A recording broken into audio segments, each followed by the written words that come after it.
மீனாட்சி அம்மனுடைய அருளும் ஆசியும் இருக்கும் வரை இந்த மாநாட்டை யாரும் தொட்டு பார்க்க முடியாது, அசைச்சு பார்க்க முடியாது, ஆட்டி பார்க்க முடியாது. நான் எதுக்கு இங்க வந்திருக்கிறேன்? காரணம் என்ன?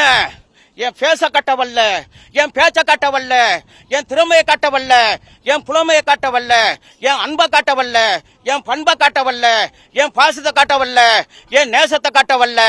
தமிழக வெற்றி கழக தலைவர் தளபதி அவர்கள் மீதும், தமிழக வெற்றி கழகத்தினுடைய பொதுச் செயலாளர் ஐயா புஷி ஆனந்த் அவர்கள் மீதும், தமிழக வெற்றி கழகத்தினுடைய தலைமை கழக நிர்வாகிகள் அத்தனை பேர் மீதும், தமிழக வெற்றி கழகத்தினுடைய மாவட்டத்தை கட்டி காத்து ஆளுகின்ற மாவட்ட செயலாளர்கள் மீதும், தமிழக வெற்றி கழகத்தினுடைய வெற்றி தலைவர் தளபதி அவர்களுடைய நெஞ்சங்களிலும் இல்லங்களிலும் உள்ளங்களிலும் 8 திசையில் இருக்கும் 8 கோடி தமிழர்களுடைய நெஞ்சங்களிலே வந்து கொண்டிருக்கின்ற தமிழக வெற்றி கழகத்தினுடைய நிர்வாகிகள் தொண்டர்கள் அத்தனை பேரும், அதற்கு மேலாக தமிழக வெற்றி கழகம் என்ற மாபெரும் பேரியக்கத்தின் மீது வச்சிருக்கிற மரியாதையை காமிக்க வந்தேன்.